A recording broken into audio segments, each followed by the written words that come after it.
Hey there, folks. I'm going to show you how to use Desmos to find our common statistical measures.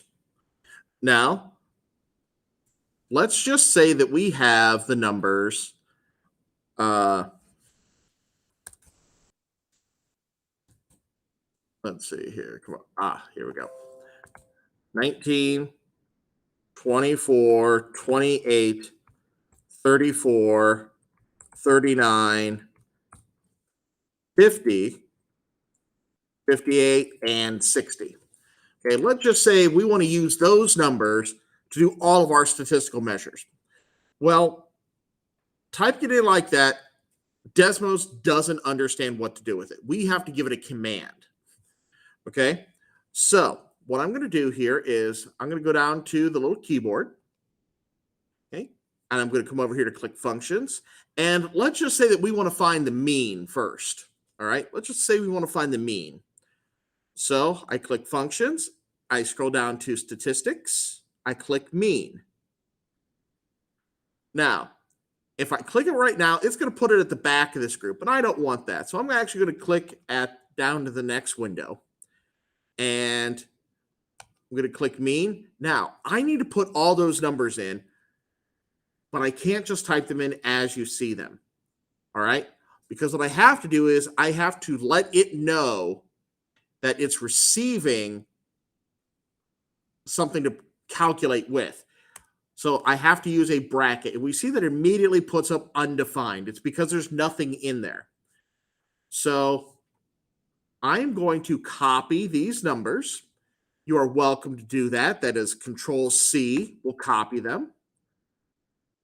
And Control V, as in Victor, will put them inside the brackets.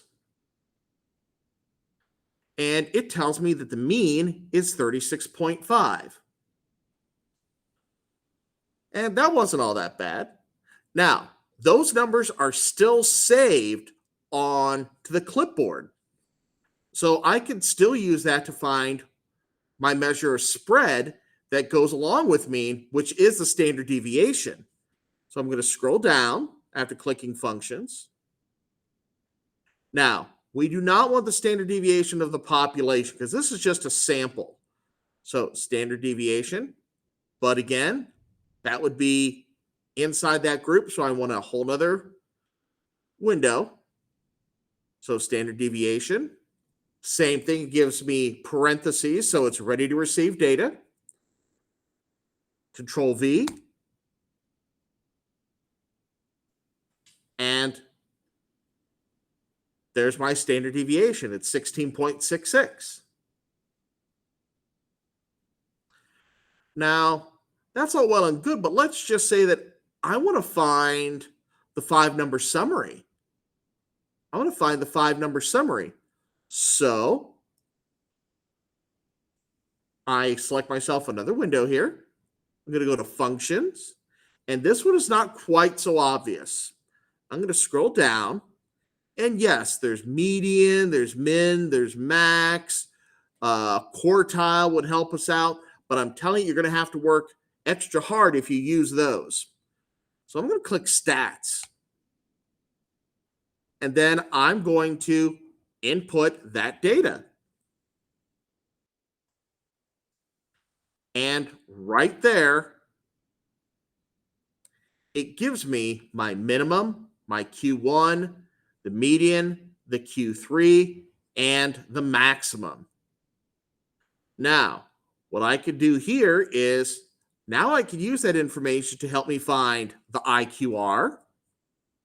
Okay, the IQR, remember, is Q3 minus Q1. I could also find the regular range, 60 minus 19. And there's my range for the set of data. And this works for virtually any set of data that you have. Now, let's pretend that you need to put something in order. Okay? Putting numbers in order is a little bit different. Okay? So, what I'm going to use is I have to define a parameter here. So I have to say A equals. Then the keyboard, over here to functions, and I'm going to use the sort command. Okay, it's in the list operations. Now, I'm going to type in our numbers, but I'm not going to have them in order. As a matter of fact, I'm going to jumble them up just a little bit here. 50, 58, 60, 34, 28, 24, and 19. Now it's telling me I have 8 numbers in my list. Hooray, that's all well and good.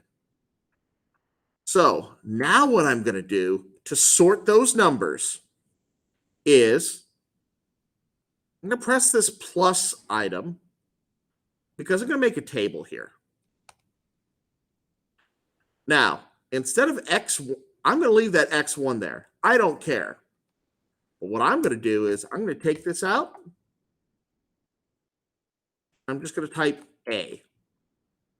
And just like that, my numbers are in order.